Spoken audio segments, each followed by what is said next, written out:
Welcome to AI Dispatch, your channel for the latest AI videos on YouTube. If you don't want to miss these updates, please like, subscribe, and share. Today's video comes from Peter H. Diamandis. In this Moonshots episode, co-host Alex presents evidence that AI has already displaced the executive class before manual labor, that the best models will soon become proprietary rather than open, and that human driving will shift from legal right to criminal liability. His framework rests on computational economics and regulatory physics rather than speculation. We will examine each claim and its supporting logic. Alex opens with a claim that sounds like conspiracy but rests on computational economics. $1 billion company is currently operated by an AI, with the human CEO serving purely as legal infrastructure. His argument does not rely on speculation. He identifies a concrete threshold already crossed. His reasoning centers on task complexity. A CEO processes data streams, allocates capital, and ensures regulatory compliance. These functions are computationally simpler than the fine motor control required for plumbing or electrical work.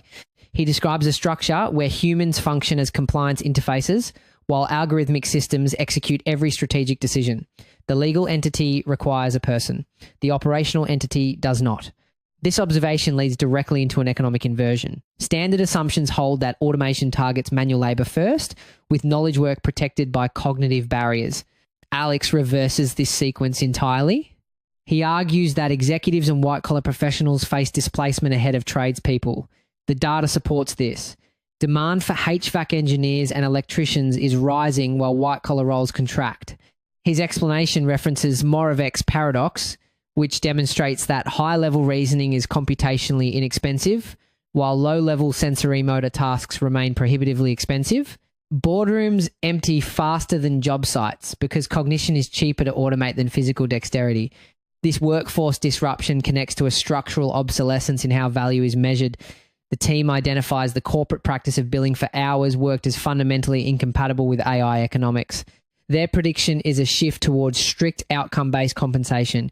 You will not hire a law firm for billable hours. You will pay a flat fee for an instantly generated, legally enforceable contract. This eliminates what they call the muddle, the bureaucratic infrastructure of inputs, and replaces it with a machine of verified outputs.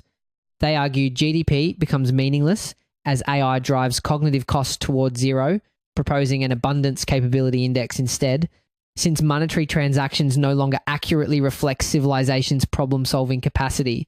Now shift to the engineering reality of AI development timelines. The standard model assumes AI evolves through discrete software releases, with human engineers writing code, testing it, and deploying updates on a quarterly or annual cycle. Alex contends we have entered the recursive self-improvement era, where models rewrite their own code rather than waiting for human intervention. This represents an ontological shift, not an incremental one. He notes OpenAI reduced its release cycle from 97 days to 29 days, but frames this as merely the visible edge of a deeper transformation. The trajectory points toward continuous deployment, where improvements occur not annually but minutely. 3 months of development time now represents a generational gap in capability. Long-term strategic planning becomes obsolete because the intelligence landscape mutates faster than planning cycles can accommodate. This acceleration produces a counterintuitive prediction about access. Standard technology diffusion models assume democratization over time. The best technology becomes cheaper and more widely available. Alex predicts the opposite. He argues the most advanced models will soon go dark. As systems achieve recursive self-improvement and gain massive strategic value, companies will withdraw them from public access for both safety and competitive reasons. The current open era of AI may be a temporary historical anomaly. Directive is unambiguous. If you do not build on the current open window of technology now, do not expect free access to the best intelligence in 2 years. Even more destabilizing is the current behavior of these systems. Standard mental models treat AI as a passive tool awaiting human prompts. The speakers report that agentic AI systems are already initiating contact with podcast hosts and conducting autonomous debates. They describe a scenario where 5 different AI models, without human instruction, collaborated to draft an ethics document. These systems effectively convene their own singularity summit, debating alignment issues in their own rights. This demolishes the framework of AI as a passive instrument. It redefines them as active participants in the digital ecosystem, already coordinating independently. Finally, examine how this logic applies to physical infrastructure and daily behavior. On compute infrastructure, the speakers invert standard regulatory conflict resolution. When New York regulators attempt to ban data centers to conserve power, Alex does not interpret this as a constraint on the tech industry. He interprets it as a business case for space-based computing. His logic holds that Earth's regulatory environment is becoming a suffocating constraint. The engineering solution is not lobbying local governments, but relocating compute to orbit, constructing a Dyson swarm.